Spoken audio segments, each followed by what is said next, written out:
di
الله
Mudah-mudahan senantiasa paham dan bermanfaat kami yang bermanfaat tiaos guru masjid.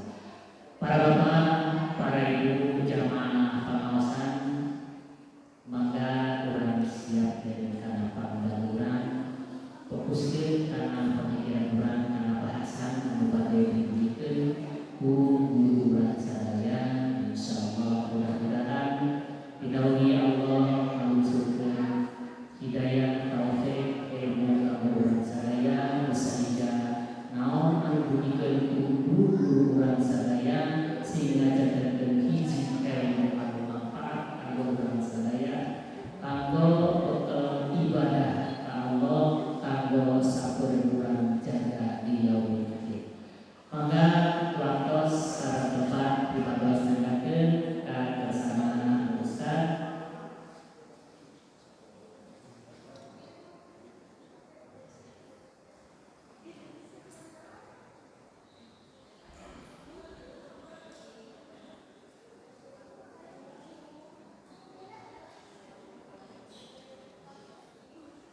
Innal hamdalillah nahmaduhu wa nasta'inuhu wa nastaghfiruh wa na'udzu billahi min syururi anfusina wa min sayyiati a'malina. May yahdihillahu fahuwal muhtadi wa may yudlil fala hadiya lahu waliyyan mursyida. Asyhadu an la ilaha illallah wahdahu la syarika lah wa asyhadu anna Muhammadan abduhu wa rasuluh alladzi la nabiyya ba'da amma ba'du. Yang terhormat orang tua kita, bapak penasihat kita yaitu Bapak Haji Mahmun Air. Yang terhormat Bapak Yudi selaku DKM atau selaku sesepuh di Masjid Al-Fikri ini, dan yang kami hormati DKM Masjid Al-Fikri bersama jajarannya serta Bapak dan Ibu sekalian yang saya hormati. Tiada kata yang lebih tepat saya ucapkan pada kesempatan malam hari ini selain rasa syukur kepada Allah Subhanahu wa taala yang telah mencurahkan berbagai macam nikmat kepada kita, terutama nikmat umur, nikmat sehat, dan nikmat kesempatan, dan yang tak kalah penting nikmat hidayah sehidayahnya. Sehingga dengan modal hidayah inilah, walaupun dalam situasi hujan, dalam situasi becek dingin, ternyata tidak jadi kendala untuk kita hadir ke Masjid Al-Fikri ini. Mudah-mudahan gerak serta langkah kita dicatat oleh Allah Subhanahu wa taala sebagai amal soleh. Hadirin yang bahagia, dalam kesempatan ini saya ingin menyampaikan pentingnya generasi Al-Qur'an. Kenapa Pak penting? Supaya perjuangan kita tidak abtar, supaya perjuangan kita ada penerus dan pelanjut di masa yang akan datang. Karena saya mengunjungi ada cabang yang ini bapaknya ada, bapaknya ada, ibunya ada, anak mudanya nggak ada. Terus pengajian ibu-ibu, bapak-bapak, tetapi anak mudanya tidak pernah dibina. Begitu pula datang ke sini, ya, bapaknya ada, ibunya ada, anaknya nggak ada. Datang ke sini ada, bapaknya ada, ibunya ada. Ulangi, bapaknya ada, ibunya tidak ada, tapi anak mudanya begitu banyak. Orang berbahagia. Jadi kami kunjungan di samping kunjungan kepada orang tua, kami pun kunjungan pada generasi muda.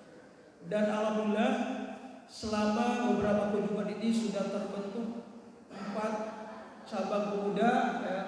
Yang pertama cabang Rengas Dengklok alhamdulillah sudah berjalan, cabang Cengkareng Timur sudah berjalan, ditambah cabang Majalaya dan cabang Wadas. Ini barangkali harapan supaya terbentuk pimpinan daerah pemuda Persatuan Islam. Ditambah akan terwujudnya kita kerjasama, bapaknya dibina, anaknya dibina, sehingga kita punya gambaran penerus dan pelanjut perjuangan. Hadirin berbahagia, apa generasi generasi Al-Quran adalah generasi yang meyakini akan kebenaran Al-Quran. Percaya, yakin akan kebenaran Al-Quran. Nah, orang tua harus mampu meyakinkan kepada generasi putra putri kita akan kebenaran Al-Quran. Bahwa Al-Quran itu adalah dzalikal kitab, itu Al-Quran. Ini Al-Quran, la raiba fi, tidak ada keraguan di dalamnya, hudal lil muttaqin, petunjuk bagi orang yang bertakwa. Petunjuk lil ladzina amanu wa amilus sholihat. Petunjuk bagi orang yang beriman yang senantiasa mengerjakan amal soleh. Petunjuk kemana? Petunjuk dalam menjalani kehidupan di alam dunia menuju kehidupan di alam akhirat. Ibu, saya nanya pada ibu-ibu, ibu kita sedang di mana? Ibu kita sedang di mana? Sedang di alam dunia. Mau ke mana? Mau ke alam akhirat. Siapa yang ingin ibu temui? Allah. Apa yang ingin ibu temui? Surganya Allah. Kita sedang di alam dunia, mau menuju ke alam akhirat, ingin menemui Allah dan ingin menemui surganya Allah. Di mana Bapak duhur, asar, maghrib, isya berdoa, ihdinas siratal mustaqim. Ya Allah, tunjukkanlah kami, bimbinglah kami, arahkan kami siratal mustaqim, ke jalan yang lurus. Siratal ladzina an'amta, yaitu jalannya orang-orang yang telah Engkau beri nikmat. Ghairil maghdubi, ya Allah, bukan jalannya orang-orang yang murkai yang Aku pinta. Siapa yang dimurkai oleh Allah? Yahudi. Yahudi itu pandai ngomong tapi prakteknya nggak ada. Omong, coba omong kosong.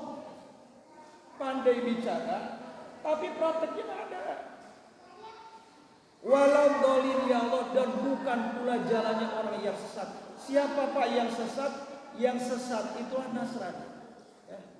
Harusnya mereka menyembah pada Tuhan yang menciptakan, malah menyembah Tuhan yang diciptakan. Punya mata tidak bisa melihat, punya telinga tidak bisa mendengar, punya mulut tidak bisa berbicara.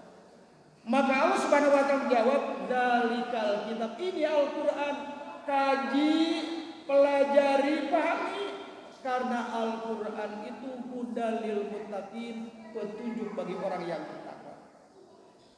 Generasi Al-Quran adalah generasi yang meyakini bahwa Al-Quran itu akan membimbing manusia, akan menunjukkan manusia lillati hiya aqwam, ke jalan yang paling lurus.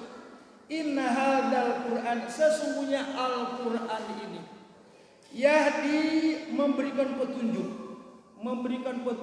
memberikan bimbingan, memberikan arahan lillati hiya aqwam, ke jalan yang paling lurus. Wa yubasyirul mu'minin, dan memberi kabar gembira kepada orang-orang yang beriman, alladzina ya'maluna sholihat, yang senantiasa mengerjakan amal soleh. Apa amal soleh? Amal soleh adalah amal yang dilaksanakan dengan penuh ketaatan dan keikhlasan. Amal soleh adalah amal yang dilaksanakan semasa hidup, Pak. Karena banyak orang mengerjakan amal soleh keluar mati, begitu meninggal dunia sibuk Pak, infak, sedekah, jariah, kurban, akikah. Tapi yang sibuk siapa? Pak, yang sibuk siapa? Yang disuruh siapa mengerjakan amal soleh? Jadi amal soleh itu adalah amal yang dikerjakan semasa hidup di alam dunia, Pak. Sampai kata Allah, wa basyiril ladzina amanu wa amilus sholihat. Muhammad, sampaikan kabar gembira kepada orang-orang yang beriman dan telah mengerjakan amal soleh, analahum, bahwa mereka itu akan memperoleh jannatin tajri min tahtiha, surga-surga yang mengalir di bawah sungai-sungai. Begitu banyak dan sebagainya. Itu hadir berbahagia. Jadi wa annal ladzina la yu'minuna bil akhirah, sedangkan orang-orang yang tidak percaya, tidak yakin adanya kehidupan di akhirat, a'tadna lahum, kami menyediakan bagi mereka azaban alima, azab yang sangat pedih. Kenapa Pak? Karena ada sebagian orang berkeyakinan in hiya illa hayatuna dunya. Hidup itu hanya semata-mata di dunia. La hayata, enggak ada kehidupan illa hayatuna dunya, kecuali hanya semata-mata kehidupan di dunia toh. Namutu, kita mati, wa nahya, dan kita hidup, wa ma nahnu bimabutsin. Sekali-kali kita enggak bakalan dibangkitkan di alam kubur. Tidak percaya, tidak yakin adanya kehidupan di akhirat. Padahal percaya tidak percaya, yakin tidak yakin, manusia hidup di 4 alam. Yang pertama di alam rahim. Berapa lama Pak? Ibu berapa lama Bu? Hidup di alam rahim berapa lama? 9 bulan. Bukan 9 bulan Bapak, 6 bulan. 1 bulan baru setetes air mani. 2 bulan baru segumpal darah. 3 bulan baru segumpal daging. Dan 4 bulan baru Pak sudah membentuk dan sudah ditiupkan ruh. Makanya Pak, kalau dulu mah akikah itu pada hari ke-7 setelah anak lahir ke alam dunia. Tapi sekarang mah 4 bulan Pak ya. 4 bulan sudah diakikahkan. Pak, akikah apa? Akikah anak saya berapa? Ternyata 4 bulan akikahnya itu. Tuhan berbahagia. Jadi 1 hidup di alam dunia, alam rahim, 2 hidup di alam dunia, 3 hidup di alam kubur, dan 4 di alam akhirat. Itu tadi berbahagia. Ada yang hidup diistirahatkan sampai datangnya hari kiamat, dan ada yang hidup tapi tidak bisa diistirahatkan. Hadirin berbahagia. Yang kedua, generasi Al-Quran adalah generasi yang menjadikan Al-Quran sebagai pedoman hidup. Ya. Menjadikan Al-Quran sebagai pedoman hidup, yaitu pedoman dalam menjalani kehidupan di alam dunia menuju kehidupan di akhirat. Di mana Allah Subhanahu wa taala berfirman, "Hadza Al-Quran ini basoirun linnas, pedoman bagi manusia." Ya. Pedoman bagi manusia, wahudan, petunjuk, warahmah, dan rahmat. Allah menurunkan Al-Quran sebagai petunjuk dan sebagai bukti kasih sayang Allah, supaya manusia tidak salah arah, tidak salah langkah, tidak salah jalan dalam mencapai kehidupan, dalam menuju kehidupan di alam dunia. Hadirin ikhwan yang berbahagia, tidak salah arah, tidak salah jalan, tidak salah langkah. Allah memberikan pedoman dan Allah memberikan petunjuk sebagai kasih sayang Allah Subhanahu wa taala. Jadi hadza basoirun linnas, Al-Quran ini adalah pedoman bagi manusia, wahudan, petunjuk. Hadirin berbahagia, satu pertanyaan Pak, kapan Al-Quran bisa dijadikan hudan? Kapan Al-Quran bisa dijadikan pedoman hidup? Kapan Al-Quran bisa dijadikan nur bagi kita? Al-Quran bisa dijadikan hudan, petunjuk, bisa dijadikan mauizah, nasihat, bisa dijadikan penerang, manakala Al-Quran dijadikan sebagai tilawah Pak. Saya tadi Ustaz mendengar bacaan Al-Quran, tertarik saya Pak, tersentuh dengan bacaan Ustaz. Tapi itu baru sebatas qiraah Pak. Qira'a telah membaca, yaqra'u sedang membaca, qiraah bacaan. Ustaz, kok kenapa ibu tidak ngaji lagi? Ustaz, malas ngaji di sini cuma qiraah doang.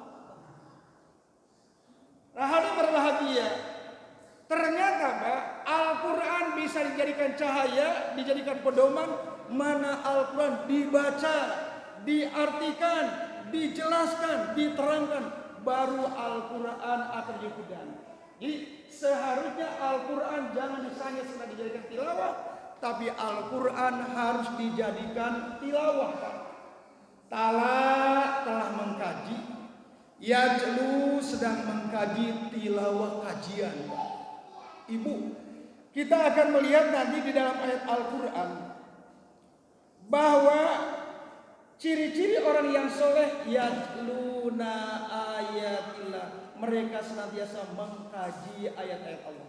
Al-Quran dibaca, diartikan, dijelaskan, diterangkan, hingga yang mendengar ngerti, oh ini yang halal, oh ini yang haram, oh ini yang makruh, oh ini yang dan sebagainya, Pak. Al-Quran di tengah-tengah masyarakat baru sebatas dijadikan qiraah, belum dijadikan tilawah. Hadirin berbahagia, kata Allah, Al-Quran itu pedoman bagi manusia, petunjuk dan rahmat liman syaa, bagi siapa yang ingin, Pak. Jadi Al-Quran akan dijadikan pedoman, Al-Quran akan dijadikan hudan, dan Al-Quran akan dijadikan nur liman syaa, bagi siapa yang ingin. Minkum, di antara kamu, ayyastaqim, menempuh jalan yang lurus. Apa, Pak? Jalan yang lurus, apa yang dimaksud siratal mustaqim? Siratal mustaqim itu adalah al-muwasilu ila sa'adah fid dunya wal akhirah. Siratal mustaqim itulah jalan yang akan menyampaikan kita kepada kebahagiaan di dunia dan kebahagiaan di akhirat. Wa ma tasawuna, kamu tidak mungkin sampai menuju Allah dan menuju surganya Allah tanpa hidayah dari Allah Subhanahu wa taala. Oleh karena itu cari hidayah itu, Pak. Allah akan memberikan hidayah kepada orang yang telah mendapat hidayah, Pak. Bahkan Allah akan senantiasa menambah hidayah kepada orang yang selalu mendapat hidayah. Ulangi, Pak. Allah akan senantiasa menambah hidayah kepada orang-orang yang telah mendapat hidayah. Karena ternyata, Pak, kalimat ihdinas siratal mustaqim dibaca duhur, asar, maghrib, isya, subuh hanya oleh orang-orang yang telah mendapat hidayah. Orang kafir, orang munafik, orang fasik nggak mungkin mengucapkan kalimat ihdinas siratal mustaqim. Ihdinas siratal mustaqim itu akan diucapkan oleh orang-orang yang telah mendapat hidayah. Saya tanya, Pak, ada ayat Al-Quran di surat 6 ayat 125, Pak. Ciri-ciri orang yang telah mendapat hidayah, Pak. Ciri-ciri orang yang telah mendapat hidayah bisa dilihat di dalam Al-Quran. Suratnya adalah surat Al-An'am, ayatnya ayat 125. Apakah ibu sudah mendapat hidayah? Alhamdulillah, Ustaz, saya sudah mendapat hidayah. Buktinya mana? Buktinya saya hadir ke pengajian. Nah, Ibu, sebagai landasan ciri-ciri orang yang telah mendapat hidayah di dalam Al-Quran, suratnya ada surat Al-An'am ayat 125. Bunyi ayat tersebut, saya baca, Pak, ya. Pamay yuridillahu ayyahdiyahu, siapa yang dikehendaki Allah, ayyahdiyahu, akan mendapat hidayah. Yasrah sadrahu, Allah akan melapangkan hatinya, Allah akan membukakan mata hatinya lil Islam, untuk menerima Islam. Ada merasa senang, bahagia ketika melaksanakan ajaran Islam. Datang waktu sholat, senang, rindu, ingin segera berkomunikasi dengan Allah. Pertama butuh, yang kedua senang, yang ketiga rindu, Pak. Rindu ingin segera pulang menemui istri, udah 3 bulan enggak pulang kita. Jadi ada rindu, ada rasa rindu, Pak. Wa may yurid yu'ayyidillahu, dan siapa yang dikehendaki Allah akan menyesatkannya. Yaj'al sadrahu, Allah akan menjadikan hatinya doyikon, sempit, sesak. Bingungnya, beratnya bagi ibu-ibu yang belum mendapat hidayah untuk memakai jilbab, persis seperti bingung dan beratnya naik ke langit. Pak, coba. Bingungnya, beratnya melaksanakan sholat bagi orang yang belum mendapat hidayah, persis seperti bingung dan beratnya disuruh naik ke langit, Pak. Ditendang, dijedotin, dipukul, nggak bisa Pak. Kenapa? Kita nggak punya sayap, nggak punya sayap untuk berterbang Pak. Hanya kata Allah, kadzalika yaj'alur risa. Demikianlah kalau Allah ingin menghinakan alal ladzina la yu'minun, kepada orang-orang yang tidak beriman. Jadi hadirin berbahagia, ternyata giro semangat orang yang mendapat hidayah itu tumbuh Pak. Tidak letoy, apa letoy? Energi. Kenapa energi? Yang pertama, ini sering diisi Pak. Ini sering diisi. Bagaimana Pak cara mengisi iman supaya tetap energik, stabil? Bagaimana caranya? Yang pertama, cara mengisi ini adalah sholat tahajud Pak. Sholat tahajud adalah sholat yang paling tepat untuk mengisi jiwa. Sholat tahajud adalah sholat yang paling tepat untuk mengecas jiwa. Ternyata saya dengan Bapak sama, lengah saja nggak diisi, sama letoy Pak. Ini perlu diisi. Dan yang kedua, harus sering disiram Pak. Apa alat penyiramnya? Ini Bu alat penyiramnya. Al-Quran diibaratkan air hujan, dan hati diibaratkan tanah. Kalau tanah tidak kena air, bagaimana kira-kira Pak? Gersang, kering, kerontangan. Kalau tanah sudah gersang, kering, kerontangan, kira-kira tanaman yang di tanah itu bagaimana Pak? Bukan? Tanaman yang di tanah itu bagaimana?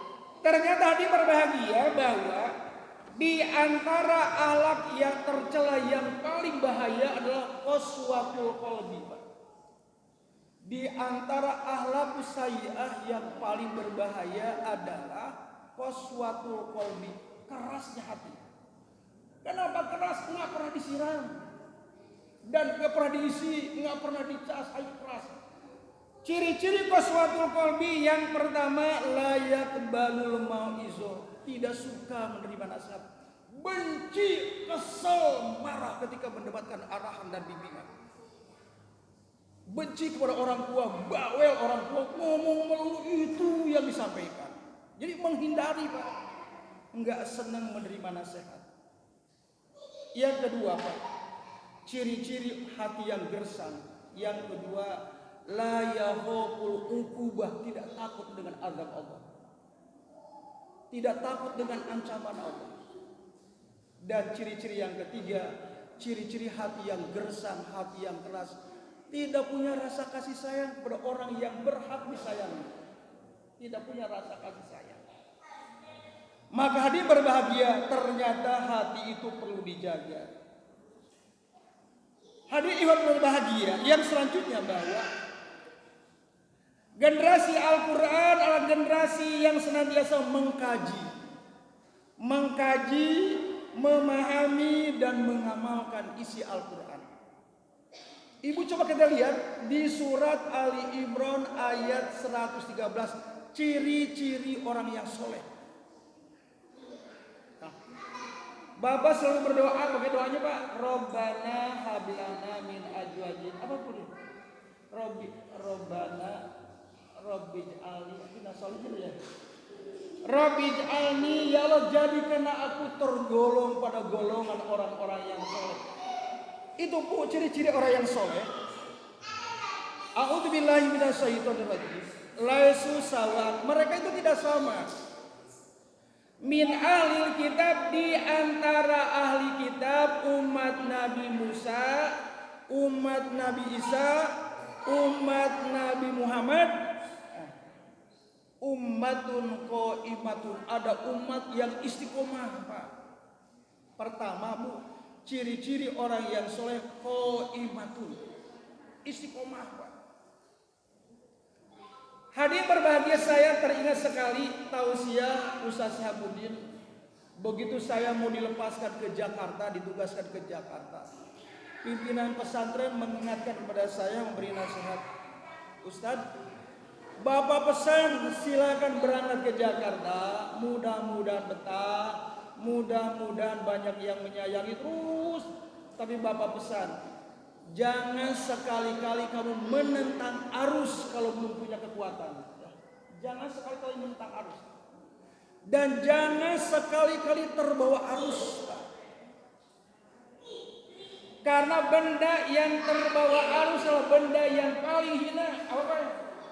Bukan mewarnai, malah diwarnai.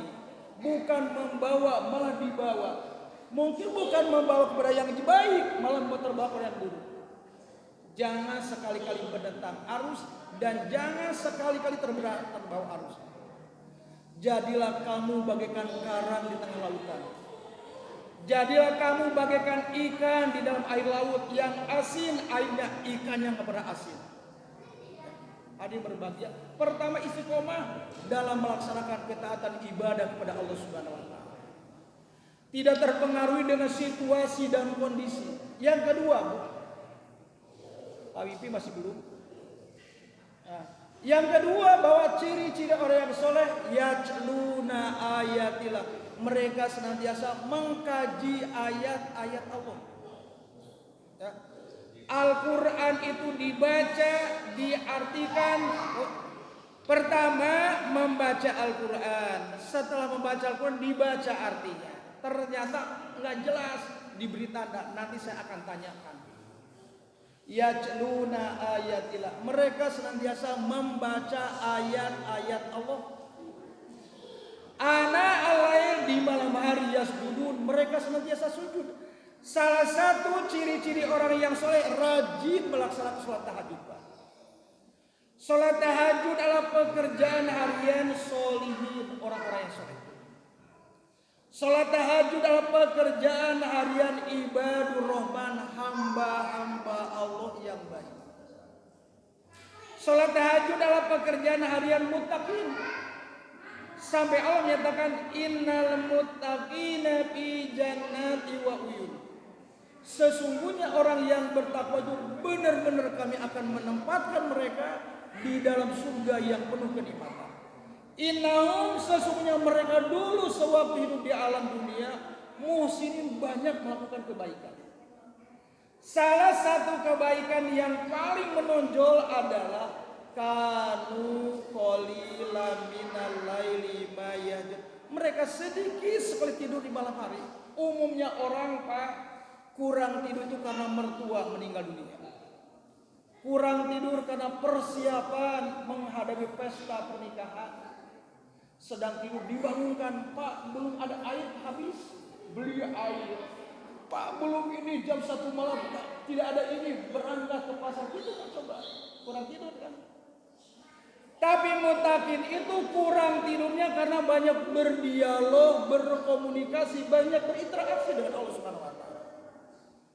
Saya tanya kepada Pak Haji, Pak, kenapa semakin tua semakin sulit tidur? Pak, kenapa?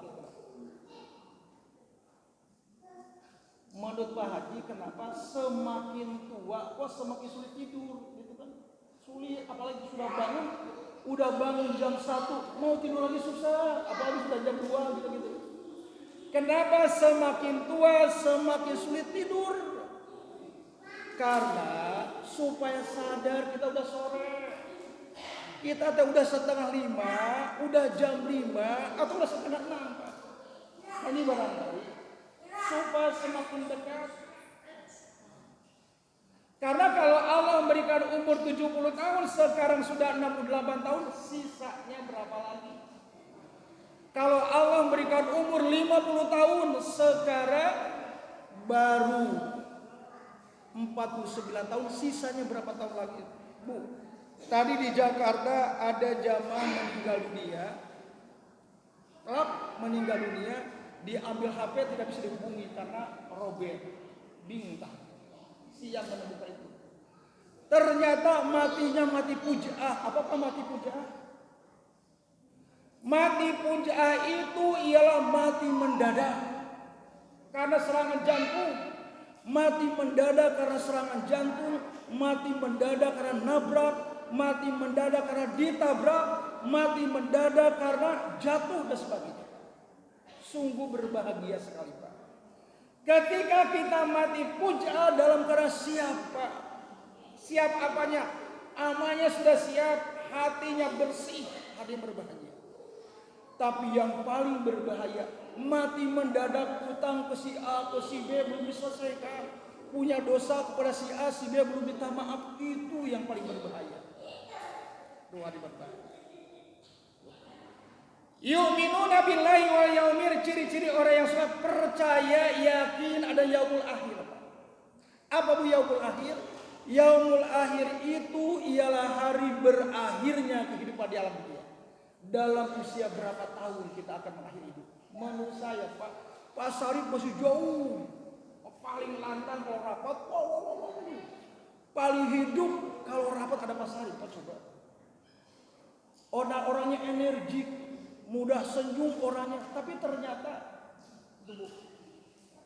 Allah sudah saatnya, Tuhan berbahagia. Allah bisa mampu mencabut nyawa manusia tanpa dilalui dengan sakit. Wa ma tadri nafsum madza taksibu ghadan. Kemudian ciri-ciri orang yang saleh, wa ya'muruna bil ma'ruf, ini dalam rangka mengajak manusia agar melakukan hal-hal yang disukai dan diridhoi oleh Allah. Dan mencegah manusia dari melakukan hal-hal yang tidak disukai dan tidak diridhoi oleh Allah. Pak, yang jelas ciri-ciri orang yang saleh kita lihat Pak. Wa yusari'una fil khairat.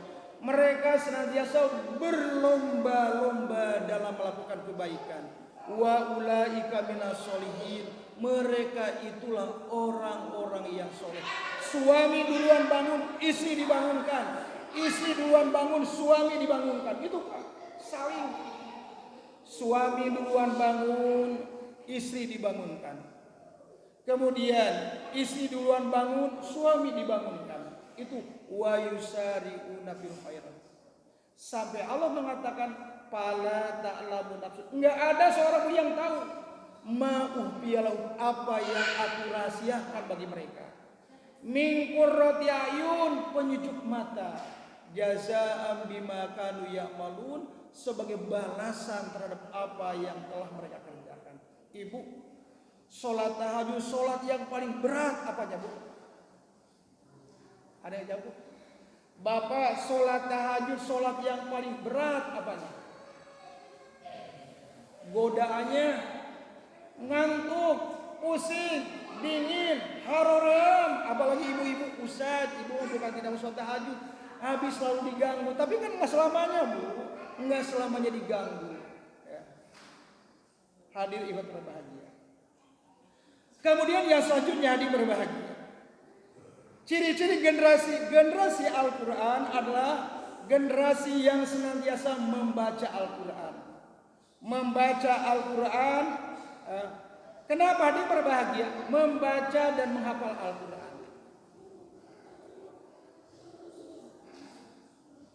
Karena ternyata Pak, membaca Al-Quran termasuk tijarah yang tidak akan pernah rugi Pak.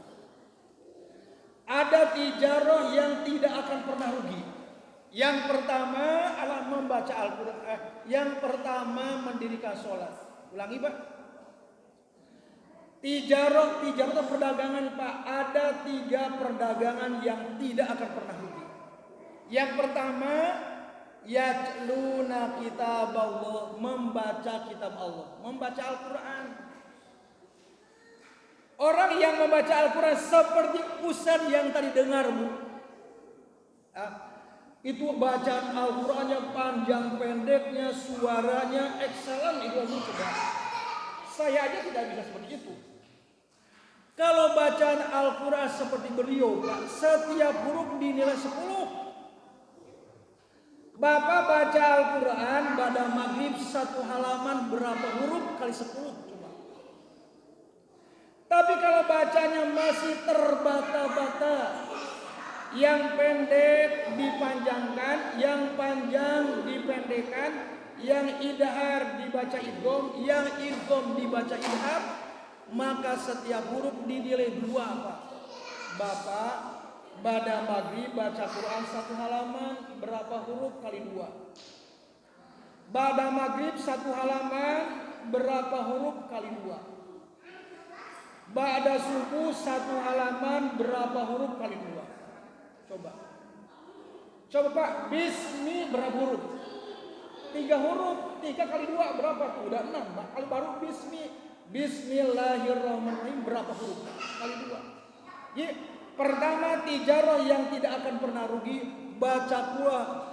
Perdagangan yang tidak akan pernah rugi, yang pertama baca Al-Quran. Yang kedua, wa aqamus sholat, mendirikan sholat. Maghrib berjamaah, isya berjamaah, subuh berjamaah, kemudian asar berjamaah. Bapak, 27 kali 4 ditambah 1. Kok kenapa ditambah 1? Karena sholat duhurnya sendirian, nilainya 1 Pak. Maghrib 27, isya 27, subuh 27, asar 27, namun duhurnya 1 karena nilainya karena sendirian. 27, andai kata Bapak rata-rata maghrib, isya, subuh 27 ditambah 2 kali 1 bulan berapa Pak? Andai kata rata kali setahun Bapak. Maka Rasul nyatakan, lau ya'lamun nas, seandainya umat Islam itu ngerti, tahu, paham bahwa sholat berjamaah di masjid itu lebih baik, lebih abdol, lebih utama, la atauhuma, pasti mereka akan berduyun-duyun datang ke masjid walau habuan, walaupun dalam pernah merangkap Pak. Saya nanya Pak, kalau ada orang datang ke masjid kondisinya kayak gini, kira-kira bagaimana? Pengen ke masjid tapi nggak bisa Pak, nggak bisa jalan, dipaksakan sampai meronang itu. Kalau bahasa Sunda mah ngoronang datang ke masjid karena ingin mengejar sholat berjamaah. Saya punya jamaah di Jakarta Pak, di Cengkareng, di Masjid Al-Muhajirin. Dari sekian puluh jamaah ada 1 yang manula. Manula apa Pak? Manusia langka. Itu Pak, kalau sehat naik sepeda. Kalau hujan, ini sepeda, ini payung.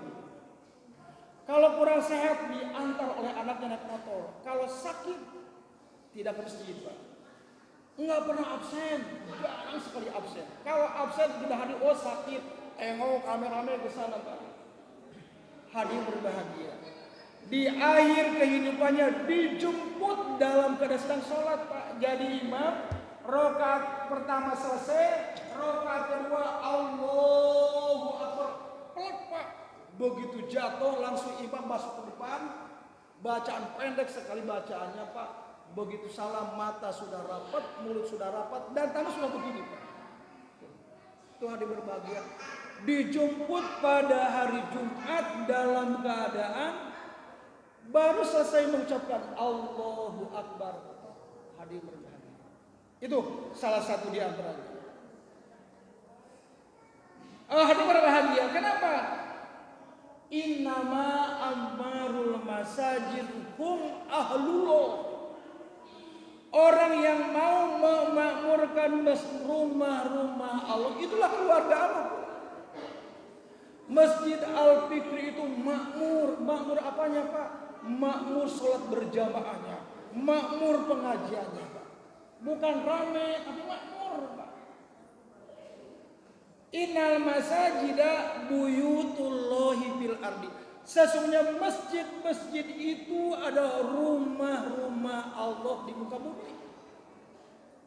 Wa innahu haqqullah, sesungguhnya berhak atas Allah ayat romau, untuk memuliakan orang yang mau memakmurkan rumah Allah. Makanya adik berbahagia ketika Rasulullah keluar kota. Sepulang di luar kota, Rasul bertanya, sahabat, mana ibu-ibu yang biasa ngelap kaca, nyapukan masjid? Rasul, dia telah meninggal dunia. Kenapa kalian tidak memberitahu saya? Seakan-akan dia lebih hina daripada kalian, pada dia lebih mulia daripada kalian. Karena biasanya Pak, kita merasa hina kalau menyapukan masjid, apalagi di daerah Pak, malu kalau ada mendengar marbot. Malu nggak mau, pada mau digaji Pak, malu. Padahal ternyata Kenapa kalian tidak memberitahu saya? Seakan-akan kalian menganggap hina kepada dia, pada dia lebih mulia daripada kalian. Sahabat Rasul mengatakan, di mana kuburannya? Rasul di sana. Langsung Rasul berangkat ke sana dan Rasul menyolatkan jenazah tersebut di atas kuburan. Jadi Bapak, kalau Bapak punya keluarga dan dia sangat sangat berjasa sekali ke Masjid Al-Fikri, Pak. Berjasa tenaganya, pikirannya, hartanya. Tiba-tiba dia meninggal dunia dan di sana dia sudah dimandikan, disolatkan secara Islam. Seandainya Bapak menyolatkan, Bapak harus berangkat ke sana. Itu jadi pertama, tijarah yang tidak akan pernah rugi. Yang pertama baca Quran, yang kedua menginfakkan sebagian harta di jalan Allah. Man yuqridullah qardon hasanan, siapa yang meminjamkan sebagian rezekinya di jalan Allah, qardon hasanan, fayudaifahu, maka Allah akan melipat gandakan pinjam itu 10 kali lipat sampai 700 kali lipat. Dilipat gandakan apa? Yarjuku di sini wa anfaqu mimma razaqnahum sirra wa alaniyah yarjuna tijarata lan tabura. Mereka mengharapkan perdagangan yang tidak akan pernah rugi. Pak, di dalam bahasa Arab kalau lam tabura tidak rugi. Kalau lam tabura lam nun Pak ya, lam tabura tidak akan pernah rugi. Dengan syarat wala yunfiqu amwalahum, jangan sekali-kali kamu menginfakkan sebagian harta illa tigo awajhi rabbi, kecuali hanya semata-mata mengharapkan keridhaannya. La yuwaffiyahum ujurahum, pasti Allah akan menyempurnakan balasan nanti di akhirat, ya. Allah akan menyempurnakan balasannya. Wa yazidahum min fadli, dan Allah akan menambah sebagian karunia-Nya. Innahu ghafurun syakur, sesungguhnya dia maha pengampun lagi maha mensyukuri. Hadirin berbahagia, yang terakhir bahwa generasi Al-Quran generasi Mustafa. Apa Bu Mustafa? Mustafa itu pilihan Allah. Bapak bisa hadir ke sini, Bapak Mustafa. Bapak mau membaca Al-Quran, mau mempelajari Al-Quran, mau memahami Al-Quran, dan mau mengamalkan Al-Quran, berarti Bapak Mustafa, Ibu Mustafa. Kenapa Pak? Karena Al-Quran diibaratkan air hujan dan hati diibaratkan tanah. Ternyata tidak semua tanah bisa menerima air, Pak. Coba saya tanya Bu, tanah yang bagaimana yang tanah yang tidak bisa menerima air? Satu, tanah yang penuh dengan cadas dan batu. Jadi tanah yang penuh dengan cadas dan batu tidak bisa menerima air, cuma airnya jatuh lewat. Pertama, tanah yang tidak bisa menerima air, tanah yang penuh dengan cadas dan batu. Yang kedua, tanah yang tidak bisa menerima air adalah tanah yang gersang. Tanah yang gersang cuma bisa menampung air, tapi tidak bisa menerima air, Pak. Tidak bisa menerima. Air tergenang berminggu-minggu, Pak.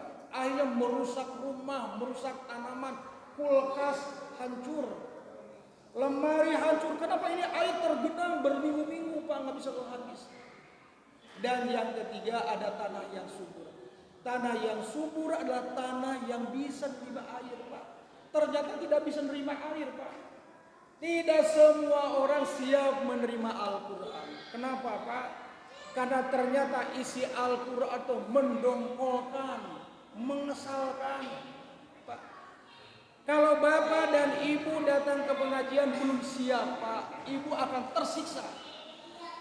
Akan tersiksa, Pak. Karena menerangkan sholat tersinggung karena kita belum sholat. Supaya akan sholat tersinggung. Jadi itu tadi berbahaya. Kemudian Allah Subhanahu wa taala berfirman, coba lihat, "Tsumma awrasnal kitab." Kemudian kami akan wariskan Al-Qur'an.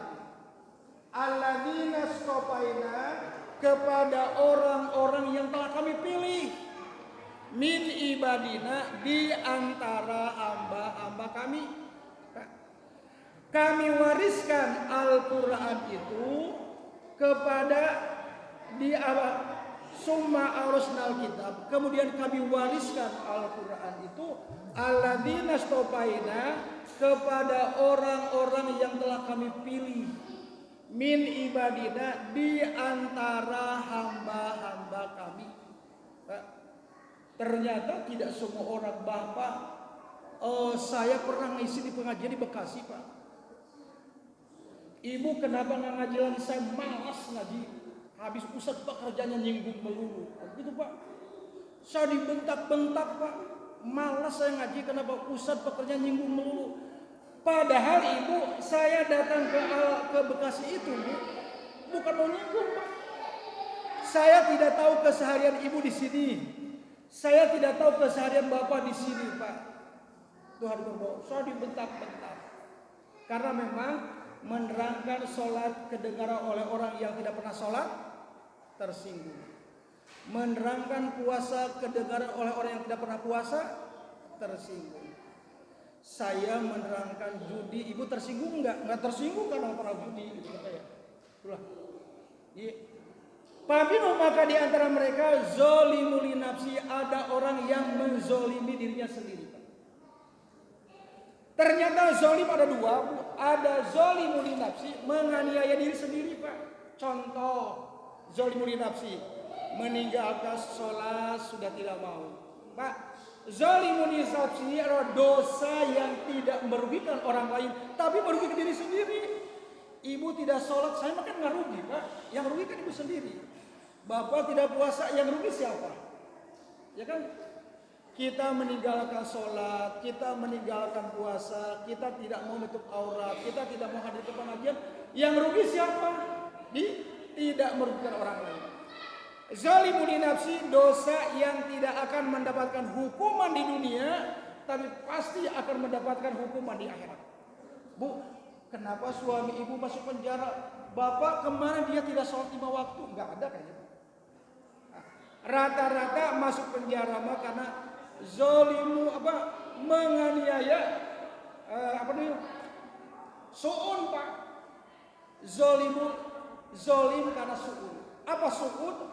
Su'un itu adalah dosa yang merugikan orang lain dan merugikan diri sendiri.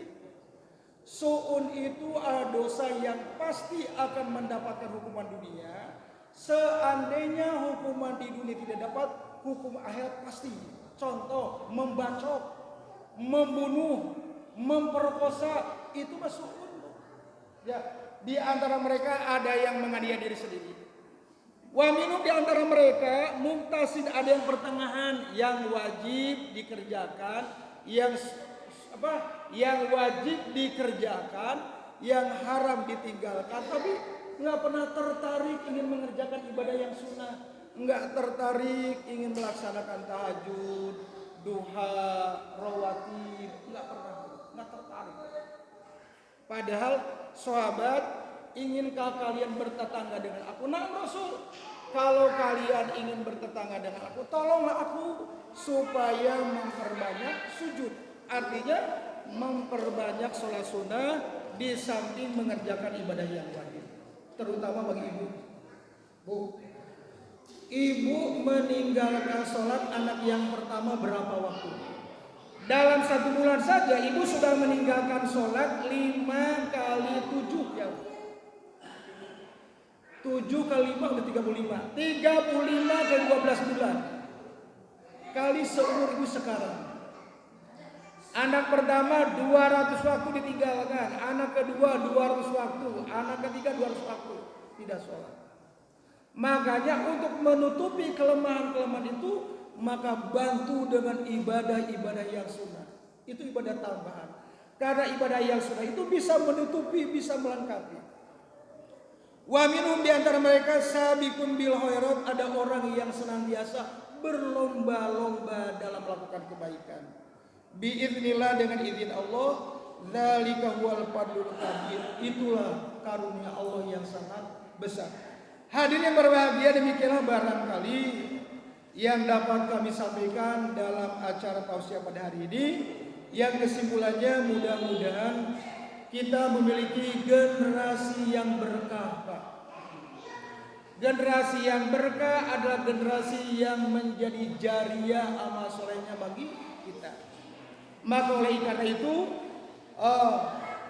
kita harus mampu melahirkan, meyakinkan generasi kita untuk meyakinkan Al-Quran sebagai pedoman hidup. Bapak dan Ibu sekalian, demikianlah barangkali yang dapat saya sampaikan. Sebelum saya tutup, Pak, barangkali Bapak dan Ibu ada yang ingin bertanya, barangkali silakan. Silakan Ibu, ada pertanyaan atau ada yang ingin menambah penjelasan supaya lebih jelas.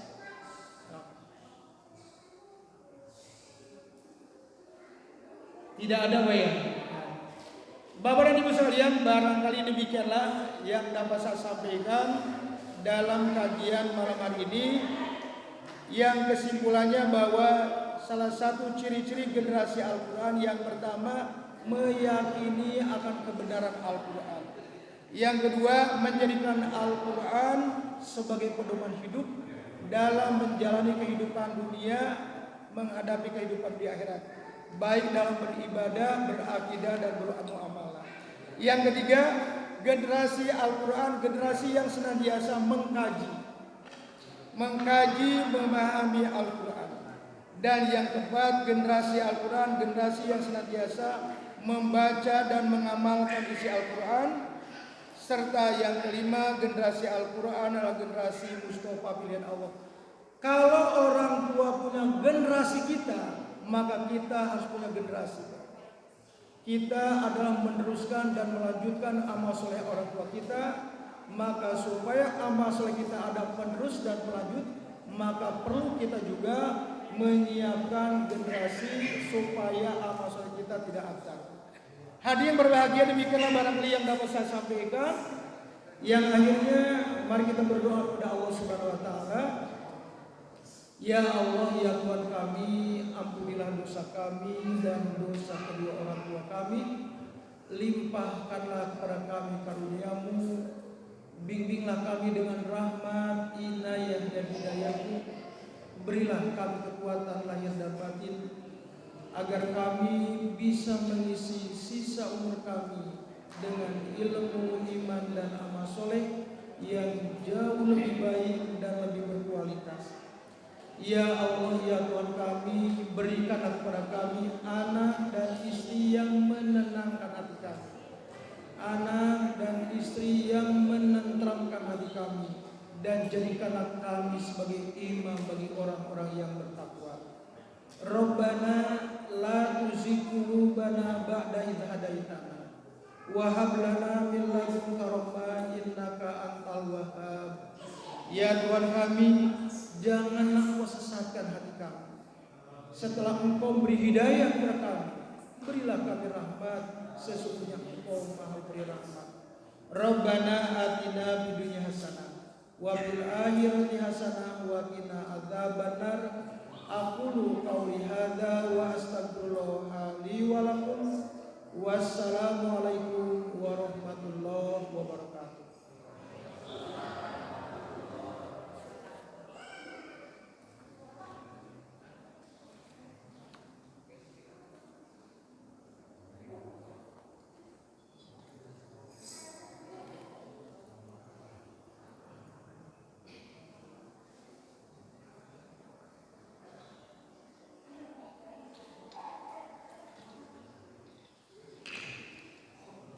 Alhamdulillah, para jemaah sekalian, usaha melaksanakan guru-guru tadi di majelis Al-Quran.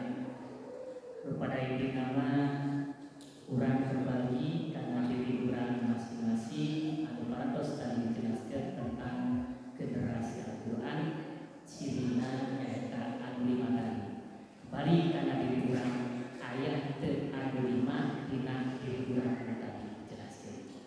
Generasi Al-Quran nyaeta ciri-cirina anu lima kali diterangkeun, anu jelasna nyaeta ayat teu tina diri urang anu 5